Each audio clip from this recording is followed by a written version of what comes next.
Welcome to part two of our lecture on nationalism, and in this part we're going to look at Korean nationalism.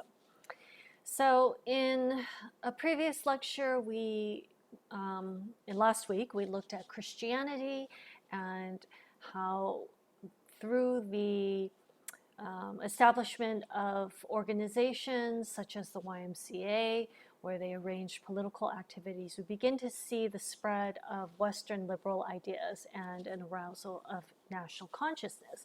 But I don't want to give too much credit to the Western missionaries because the Koreans were also very active in the development of a modern nationalistic culture in Korea.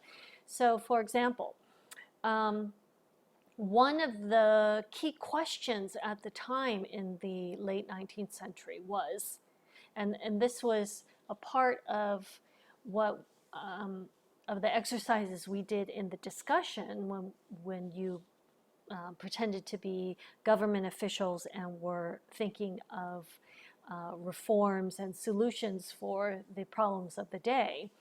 One of the main questions was, how do we reform and yet still preserve our independence and our Korean identity?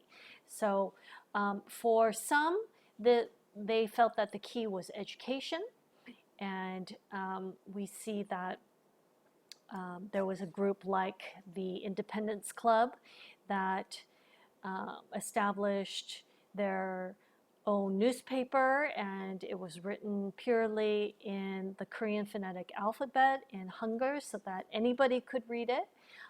This was to try to reach as many people as possible, and so we see the first modern vernacular newspaper published on April 7th, 1896. And in their idea of Korean culture and nationalism, Korea, the phonetic alphabet Hangul was played a central part in preserving Korean culture and in developing Korean nationalism. The Independence Club had three goals.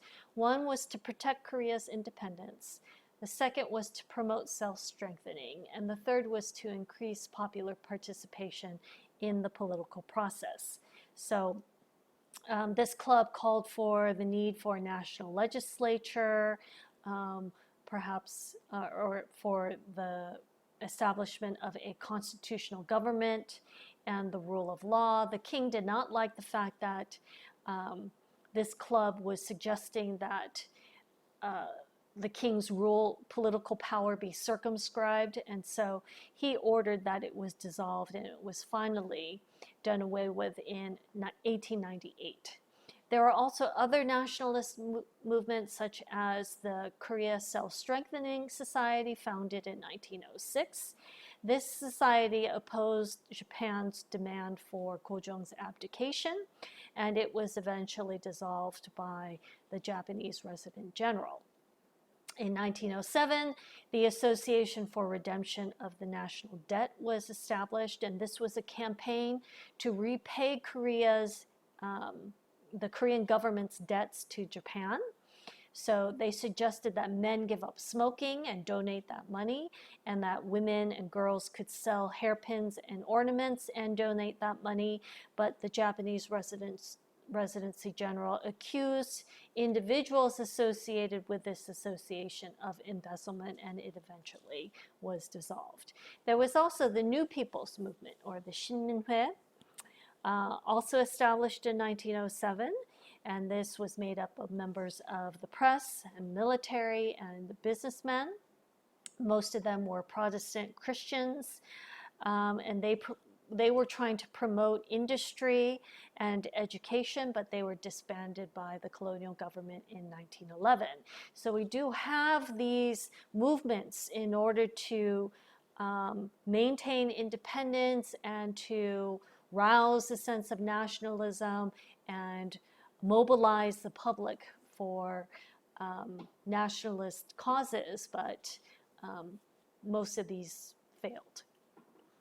But what we do have is at this time a redefinition of Korean identity. So a shift from an elite identity based on a shared Confucian intellectual culture that was dominated and monopolized by the Yangban to a more Korea-centered identity. And what does that mean? So it's a more popular-based Korean identity, and from this, we have ideas about Korea, what defines or what constitutes Korea, something that is Korean, or a person that is Korean. And we have, for example, the idea that Koreans all descend from one line and that Koreans are a homogeneous race. Well, as we've already looked at in this course, from the very start of the course, when we looked at foundation myths, there were several different founding figures. One was Tangun, one was Gija, another was Wiman, and it's during this time that Tangun takes precedence, because there's the idea that Tangun, who is born of a god and a bear turned woman, is purely Korean. And so if all of Koreans are descended from this mythical person Tangun, then that means that we all share a common blood and an ancestry. And so this is where this myth of Korea as being this one race, Tanil Minjok, stems from. It's this idea that we all come from Tangun. And then during the colonial period, we have many national resistance movements. There are the righteous armies that were working from the peripheries, mostly in Manchuria. There was the Shanghai Provisional Government that was established after the March 1st movement in 1919. And there are also US-based groups such as Syngman Rhee, An Chang-ho, and Bang Yong-man, who were working from the United States to try to help with the independence movement, and these are all were spurred on by the March 1st movement. So at the end of World War I, there was the Versailles Peace Conference, and Woodrow Wilson proclaims his 14 points and self-determination. Now, when he did this, he was thinking of Europe and the Western imperialist powers and trying to break up their former empires. So he's saying that these places should be given self-determination and their independence should be restored. He wasn't thinking of places like Korea and Taiwan at the end of World War I. But as a result of this, there were Korean delegates that were sent to the Paris Peace Conference, although they were not recognized. And we see the mobilization of churches within Korea to try to protest the Japanese colonization of Korea. Go-jong died on January 22nd, 1919, and its funeral was scheduled for March 3rd, but preempting this, the organizers decide to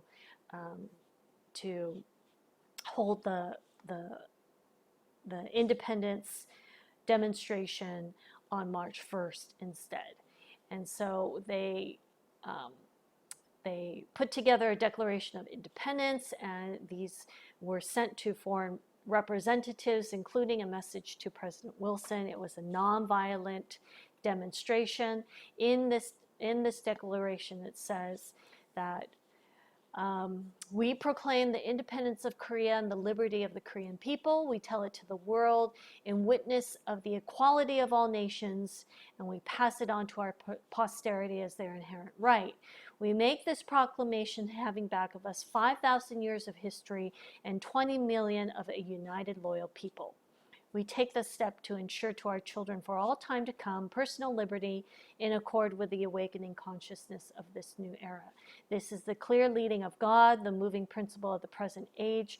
The whole human race's just claim. It is something that cannot be stamped out, stifled, gagged, or suppressed by any means. So this was really an attempt to try to bring together all 20 million people, all 20 million Koreans together in a united effort for independence.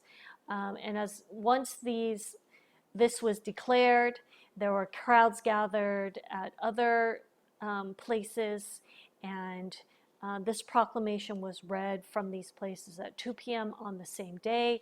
But as we know, this was brutally put down by the Japanese police and army, even though this was a peaceful demonstration. But what is most significant about this is that this included a diverse group of people. So whereas before we saw nationalist efforts led by intellectuals and elites, and mainly men, at this point on we see participation by a wide swath of people, young, old, elites, non-elites, men, women, educated, not educated. And so as a result, over 1 million people participated in these demonstrations, and they were countrywide. And so the March 1st movement is considered to be the first truly nationalist movement in Korea. The Japanese response was extremely harsh, and because they were so harsh, they were criticized by foreigners, particularly by Christian missionaries that were living in Korea. There are conflicting reports as to the Japanese response. The Japanese official report is that 553 were killed and 158 wounded, where an estimated is that over 7,500 were killed and almost 16,000 wounded. So we do see this great disparity between these. And what we also had was, as a result of these conflicting reports, was that there were many who were arrested and taken to the infamous Sundaemun prison in Seoul, where they were imprisoned without trial. Many were tortured. Many were murdered in extrajudicial killings in the death house at the rear of the prison. So the results were that it failed to bring about Korean independence. However, the nationalist movement was expanded, and organizational activity abroad was established and active, and it did bring about what was called a cultural policy in colonial Korea, where we have a shift from the military police to the civilian police, and there was limited Korean press, but there was a more concerted effort for assimilation. By the end of World War II, then we have this really diverse group of, or group population in Korea. You have landlords and tenants and capitalists and wage workers and white-collar professionals and peasants. It's just the whole gamut. And this is reflected in the nationalist groups. So we have those who cooperated with the colonial regime, who were resistant to fundamental change on the right, and on the left we have intellectuals and students and peasants and workers who wanted revolutionary redistribution of wealth. All right, so by the end of the colonial period and at the beginning of liberation, because we have this ideological divide and very different nationalist groups with different ideas of what a new Korea should look like, this eventually leads into the creation of separate states. So as opposed to what we saw developing in China and in Japan, in Korea, Korean nationalism grew out of attempts to preserve Korean independence and attempts at self-strengthening.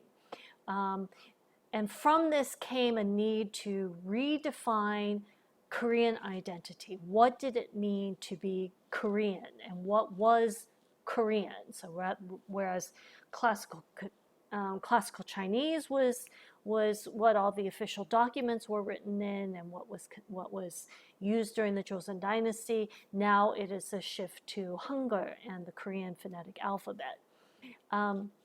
This only intensified and was radicalized by the colonial experience, and so that by the end of the colonial period, we have an intellectual and an ideological split, which leads to civil war. But because of foreign intervention, we have the creation of two separate states, North Korea and South Korea. So I hope that this lecture really kind of wraps things up for you and gives you an idea of the different paths that Chinese nationalism, Japanese nationalism, and Korean nationalism took, and the historical reasons for why they developed in the very different ways that they did.